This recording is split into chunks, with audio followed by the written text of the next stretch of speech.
oli ku lutimbe luva okwaya Ugandan Community Radio and Television in Germany era nga oli ne Bale Aloysius Muzeyi wa Kaz Sabayekera nkubuuzaako oba mbabuuzaako okwetoola ensi yonna. Ntuusa okusasira kwange eri buli munnayuganda yonna okwetoola ensi yonna. Embeera eno gwekutteko eyo ekirwadde kino COVID-19 ate era mu ngeri y'emu ntuusa okusasira kwange eri bannayuganda abakyasibiddwa awaka na buli kati nga tebana kyakulya tebana kyakukola. Mukama abayambe bayite mu mbeera eno ate bwe bagumu nti ekikutta obudde kiri buta. Mu ngeri y'emu njagala okulabula ku bannayuganda abava mu Central Region abamanyiddwa nga Abaganda nga mbabbirako ku byafulumidde ku mpapula z'amawulire wano ebigamba nti omukulembeze wa Uganda agenda kukozesa akakodyo kano okukola genocide ku Baganda nga yeekwasa okuba nti alwanyisa ekirwadde ki COVID-19 naye ng'ekigendererwa kye kyakusaanyawo Buganda. Newakubadde nga majority y'Abaganda tennakitegeera nti ebyatuuka ku Baganda baffe era bannyinaffe ab'omu mambuka, gavumenti mwe yatugumbulira emitwalo n'emitwalo gy'abantu ng'eweze noonya kkoni, majority eri mu kulokompoka na byakulonda.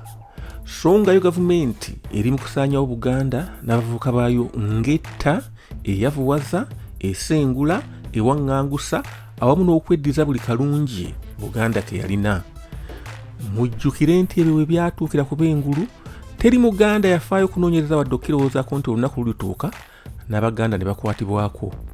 Weetwogereranga ebitundu ebimu ebya Uganda ebisuusuutibwa gavumenti eriko yo emirimu gitambula kinnawadda, abamu tebawuliranga na ku kigambo masiki. Gavumenti yafuna ekyekwasa okutuga Abaganda n'okubasibira awamu esobole okubafukamiza. Ku mulundi guno mbaleetedde omu ku bannamawulire abagundiivu ng'asinzira Uganda agenda otubuulira embeera nga bw'eyimiridde kati mu Uganda. Mukulu Bale neyanziza neyanzegge nate olwaleero okunzikiriza okwogera eri eggwanga lyonna eri ensi yonna. Ssebo nga tetunnagenda wala twalyagadde okumanya amannya go gwani? Amannya bangi bamanyi naye kiba kirungi nate hininga bagamba yenze munnamawulire eyazirwanako akyazirwanako era alemerako Dickson MC bamanyi bulungi nnyo naye mbadde awo neŋŋamba abantu baffe lwaki soogerako ne Bale ne twogera ku nsonga ezibaluma. Ndowooza wandinzikiriza ne nga sinagenda wala n'ensooka mbuuzaako ku mikwano gyange mwenna abanfolowinga ku YouTube ati Muzeyi Muwanvu, nammwe abanfolowinga ku Facebook ati Dickson MC. Mukola kyamaanyi nnyo, mwebale nnyo, mwebalire ddala. Ebyo tubitegedde. Kaakati ssebo ggwe nga munnamawulire ali ku ground twagala otuwe ekifaananyi ddala Uganda eragawa embeera eno gy'erimu ey'ekyekwaso kya COVID-19 nga basibidde abantu awaka nga baganya abantu okukola. Kugatteko okuba nti abasirikale batta abantu bayala tebakola egitwala wa eneemalako. Okay, Mukulu Bale ombuuzizza kituufu nnyo. Ombuuzizza ku kya eggwanga gye liraga naddala mu mbeera eno eya COVID-19. Omanyi eggwanga lyattu Uganda lino lye tulimu, by the way ndi wano ebweyogerere wensinziira anoonya oba ayina ekimukutteko wogenda okunoonyeza kyemanyi tojja kunfuna unless nga nze akugambye nti nsanga wano nja kwogera amazima olwaleero. Yes, tuli mu COVID-19. Okubeera mu COVID-19 tekisigeza kubonyaabonya bannayuganda ng'ongamba ku kye tuyita scientific election. Mukulu Kasule Lumumba yavuddeyo, ono nno mumanyi bulungi nnyo wa NRM. Navayo n'asaba kyesimanyi oba yasabye mu bulungi oba mu bubi. N'agamba nti gavumenti ya Uganda eggyeyo akasente esobole okuwaako bano abavuganya gavumenti okubayambako mu kusegula oba mu kunoonya akalulu ak'omwaka 2021-2026. Olunaku olwaleero ba MPs bangi nnyo betuzze tulaba abayingira mu kulonda naye nga tebalina ssente nga kweyiiya. Naye lwaki bayitamu? Bw'afuna akatono n'akungaanya abantu 10,000 mu kifo kimu, ababuulira ensonga ze zonna n'avaawo nga bamatidde. Naye bw'ovaayo n'ogamba nti because of COVID-19 toyagala kutta bantu, so tukozese social media okuli radio, TV, WhatsApp, YouTube, Facebook n'emikutu emirala, sisuubira nti oba oyambye munnayuganda, because ntunuuliramuko ebifo. Ate awo aba tayambye munnayuganda atya? Yes, ntunuuliramu ebifo ebimu. An example, I'm a man from Rakai. Naye bw'otuuka Rakai n'okkirira wansi eyo mu bwalo eyo abalabe gye balundira eyo, oyinza obutafuna radio ya Uganda ng'ofuna ze Tanzania. Katuveeyo eyo, kale katuveeyo tujje Busia, tugende Kitugumu, tugende Abimu, ebyalo ebyo abaeyo ne channel ezituuka UBC. Osigera mukulu bare UBC maybe nezimu ezirwanako naye osanga bafuna channels ez'amawanga amalala. Ekitegeeza nti bwebanga UBC, that is government owned. Oba tojja kuyamba opposition enakamu nakeddagala, oba tojja kuyamba, oba toyambye kuba gavumenti egenda kweddiza empewo.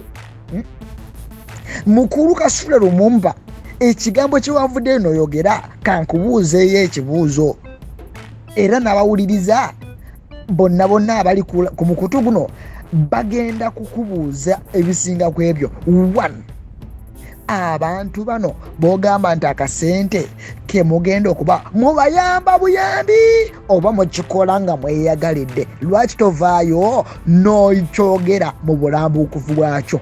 Kale nkitadde awo, jakiddamu atokizeemu, it is okay, munnayuganda ategedde.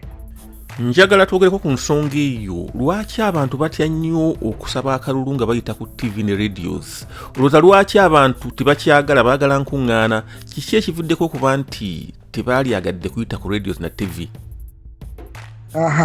Now ku nsonga ya radio, okusaba akalulu nga tukozesa radio ne TV, mukulu baale wano mu Uganda radios ne TVs nyingi ezisinga za muntu buntu, si za gavumenti.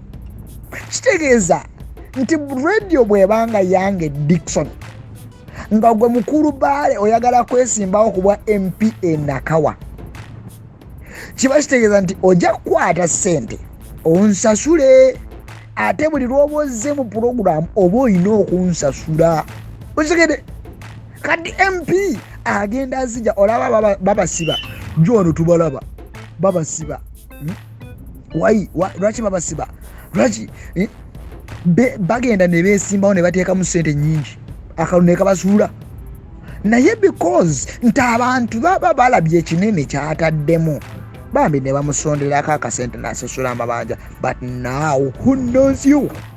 ani alina essimu agenda okutwala olw'obudde alabe Baale, alabe Kabayiziguruka, alabe Ruhindi, alabe Mukulu bali mwezo mbw agenda kwesimbawo de nadde kutuulawo okulaba manifesto.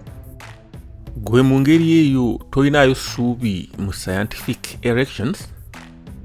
Nze kintu kya scientific wedding Mukulu Baale kyombuuza tekigenda kukyusa bukulembeze kubanga n'akalulu we twogerera baakalonda dda tuli mu geemu. Akalulu baakalonda dda tuli mu geemu. Baakalonda ddi era baani abaakalonda?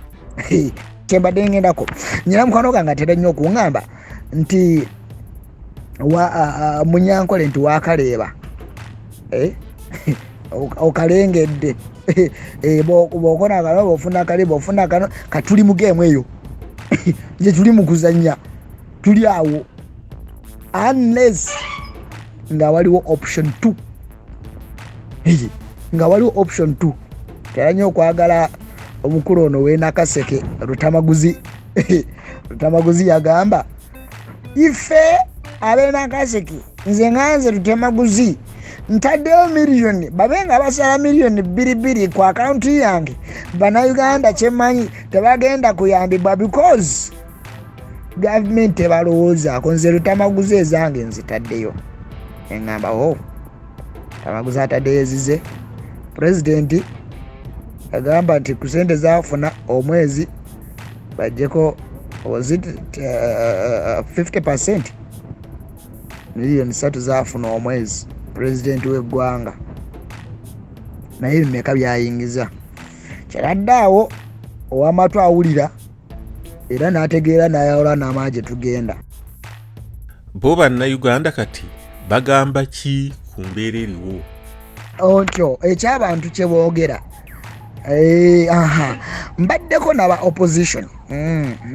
opposition awo nga nyinyaako nabo Honorable Amon Harris, woman MP Nakawa, nembeerako naye katajja mu bwa meeya, nembeerako ne Honorable Kabayiziguruka, nembeerako ne meeya ni ono gundi bali mwezo ajja ku bwa MP, nembeerako n'abantu ab'enjawulo awo tubadde tunyumya nembabuuza naye mmwe tulina pulani ki ne batugamba manyite ebintu bitabuse kunza ate ki ekisooka gavumenti balina kye baataddewo electoral commission erina kye yataddewo okwewandiisa ku bwa MP olina okusasula miliyoni 3 MP okwewandiisa bw'osasula miliyoni 3 buli lupapula yuneebo lwekonfaminga giba mitwalo 3 olowooza omuntu abeera n'empapula meka tetunagenda campaign tukyali mu kwewandiisa bw'omala okwewandiisa tubaako ne betuyita abeema izitabeema witness buli witness alina okusasula emitwalo 3 olina okufuna emikono egy'abantu abakusemba ng'oggyeko bano main witness 3 olina okufuna abakusemba abo olina obbawaayo kantu kati bw'obamaliriza n'olyoka otuula ozimba manifesto se ne bagamba ti nedda muzeeyi ebintu bino ffe byatusobedde dda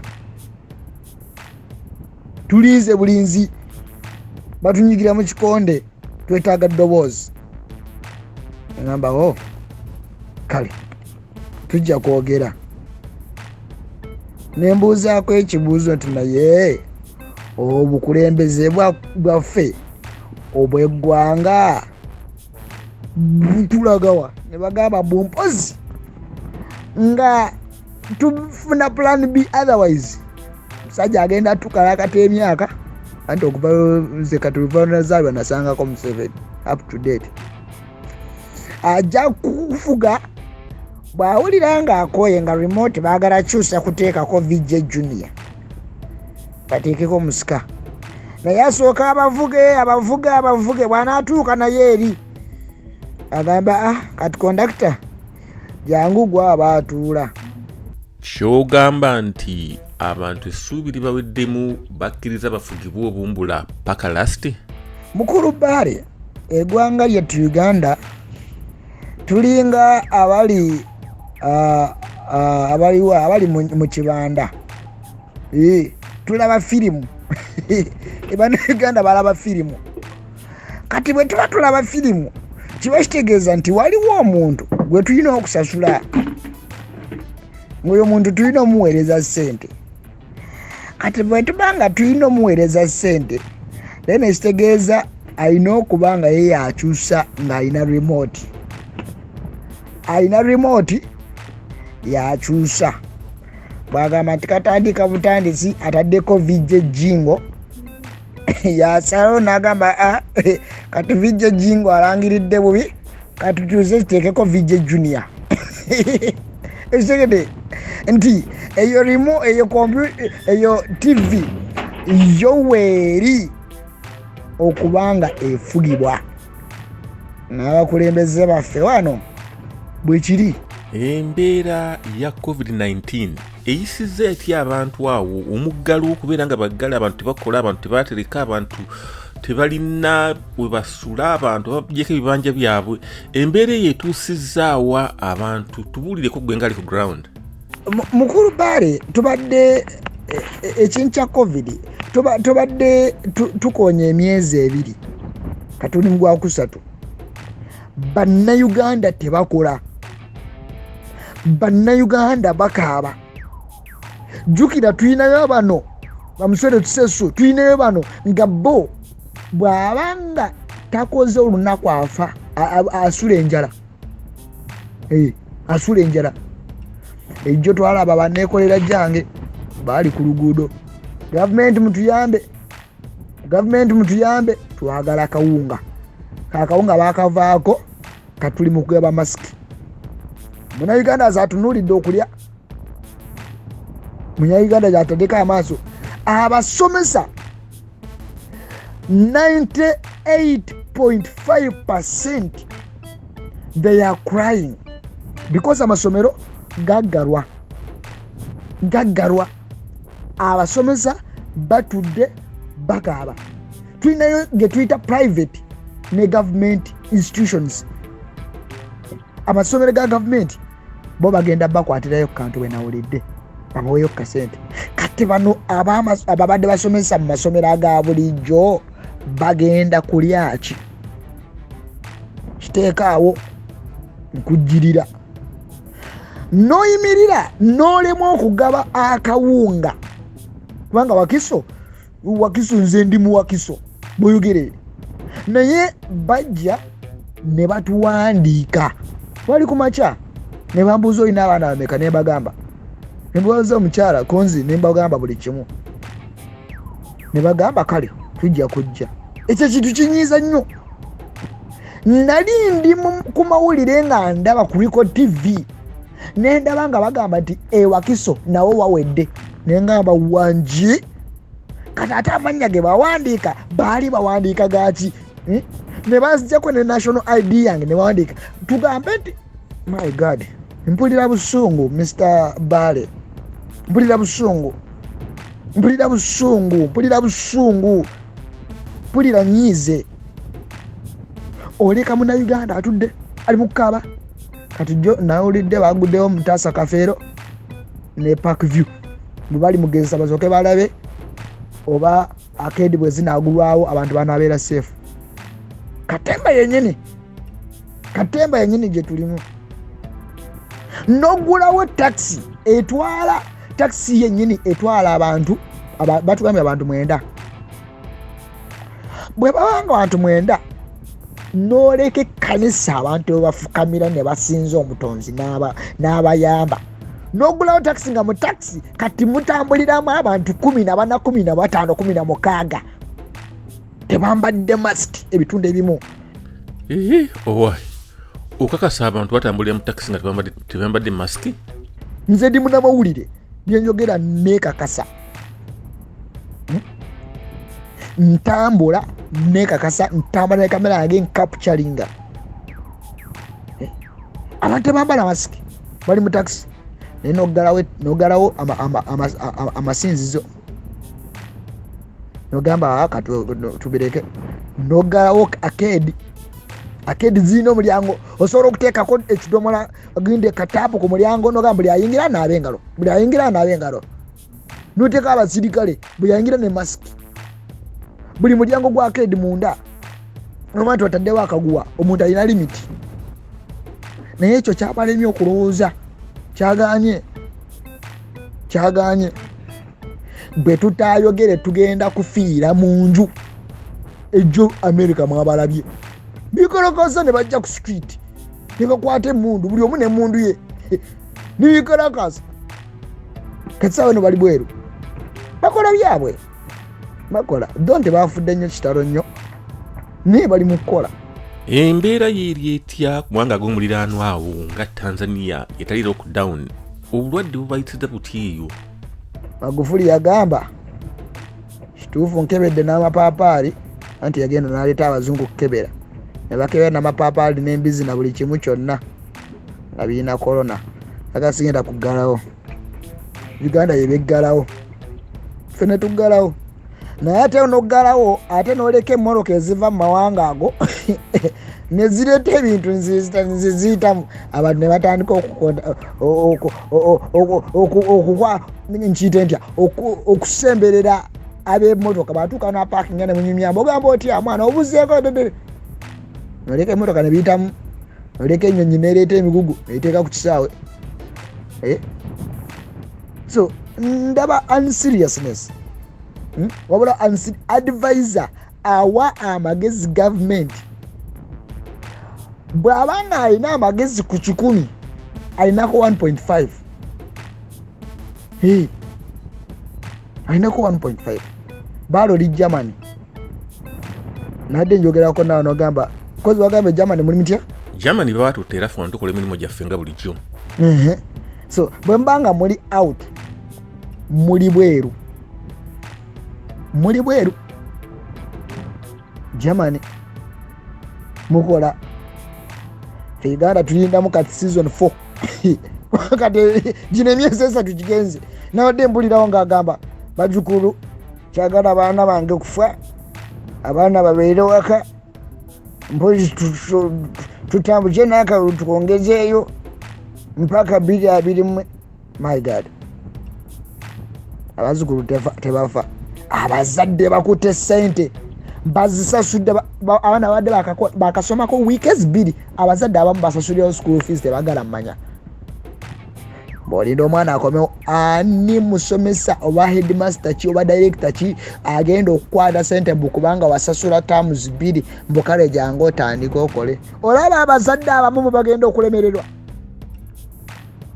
nabadde nkebera amasomero ebitundu 65 ku buli 100 gagenda kusaanawo kubanga tebalina resources bagenda okutandika then omwana ogamba ati kale mujje mwewandiise then tujja bayambako wano nga wemanyi bagamba tewali corruption wano tewali corruption nga nesaawa eno bwojja tebagamba nti ababoda tebeweeka bwojja n'50 oziweereza musirikale n'oyitawo ng'oweesa abantu 3 bwe tewali corruption olwogenda kuyamba amasomero ag'obwannannyini n'aga gavumenti okutandikawo.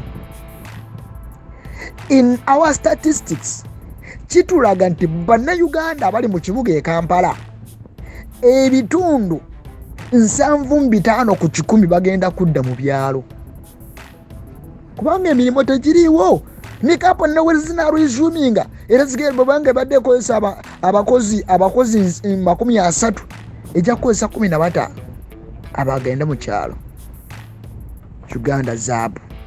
Uganda zaabu era bwe tuwogerera nga twafunye ebibuga ebiri ku mutindo gwa cities ebibuga 8 gwekyo kyogerako ki mu kaseera kano okuba nti Uganda yatongoza ebibuga nga Masaka, Mbarara n'ebirala bitya ku mutindo gwa cities okyogerako ki kuba ndudde nnyo okutuuka mu bibuga ebyo gwe olaba nti bituukanye n'omutindo gwa cities? Prosperity ya Uganda cities kubya city city nawulidde Jinja, Masaka, Mbarara Mbale. Is it Mbale? So olonze ebibuga cities ogugu basobola sente zonna kalade bateekayo baba banene babeera mu gavumenti mwenyini bateekayo be bagenda okulidinga Embale balwanye alabye nga beekuba amasepiki headquarters zibeere eno abagamba zibeere eri akatulage ne balwana tebinaggwa naye walonze city ne Kampala kyakola nnyo controllinga bw'otambula Nakawa ejjo twalaba akatambi awo omukyala yagwa mu trench oba ayikolita trench akanya wakati kano amazzi mwe gayita gano gundi bagita whatever gundi kazambi mweyita sewage omukyala yali atambula nga enkuba etonnya bwegu nagwamu nesawedde banamulaba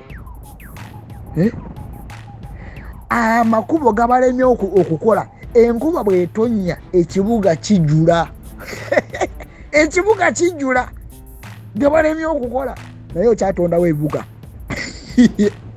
ekirowoozo ky'omukulembeze ekyokwongezaayo akalulu paka mu 2024 oba whatever ng'okyogerako kigwanidde okwongezaayo akalulu oba abantu balina okulonda mu 2021 twongezeeyo akalulu gubanga g'oli mu ntebe oli onywa otulimba mb'ofuna miliyoni 3 ebyo bye mukukusa naffe tukooye its high time bannamawulire kati ffe eddoboozi ly'abantu nze njogera nga munnamawulire era sirinze kane bannamawulire bannange boogera tukooye efuga bbi mutukuumira mu nju ng'embwa abantu baleke bagende bakole mutuleke tulonde ye tunalonda biki ogamba okulonda nga bakalonda nadda baleke bannayuganda bafulumeko ebweru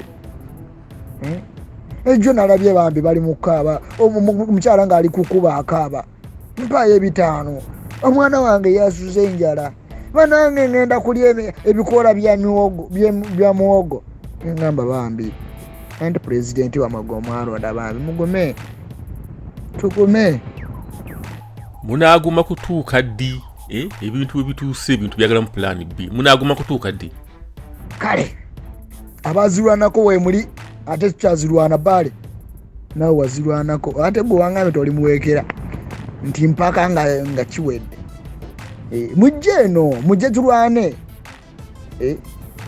mujje tulwane mukola ebivulu bwekikubyedde online okuba kivulu ky'okusanyusa bawagizi bo bwakola campaign kale ate kati oyagala nkole nti akumama agambye tukozesa social media okukola campaign nange munange mpitidde mu talenti yange nkoze campaign tukole tutya babloggers baabo kati batandise kuweereza babloggers akasente naye kiki ekiri mu mutwe gw'abantu kiki esente zikusingira zitya future yo abaana bo tuli mu kuzaala mukulu bali tuli mu kuzaala abaana baffe bagenda kusanga ki batukubanga kagoma ka Rubendera. I'm tired man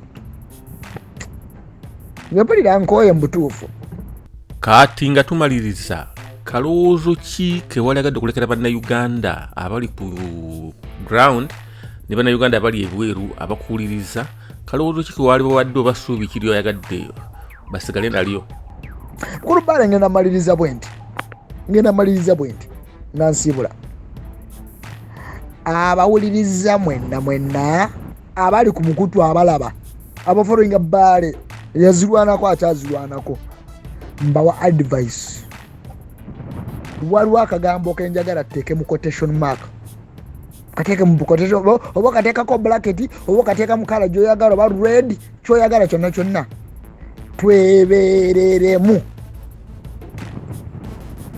tuleme okukuza emitwe ng'emmale nsigidde tuleme okukuza emitwe ng'emmale Let us wake up. We fight hard together, we can change. Together we can change Uganda. Together we can reach. Bino ebyokubafeerafeera mbu babaweereza busente obusente businga future yo tubireke tulwanire wamu agali awamu ge galuma ennyama. Nze ndi musajja mukiga naye njogera ndi musajja mukiga njogera mazima. John Besigye yavaayo niyisimbawo musajja bamukubye tiyagasi akoenoko alekada akomawo naye kati wajja kye bayita nagomora abalwanyi abatawanika. We have to fight hard. We can move Uganda. We can move Uganda head. Abanfollowinga mwena mwebale nnyo mwebale eddala ku YouTube yange Muzeeyi Muwanvu MZEE Muwanvu MUWANVU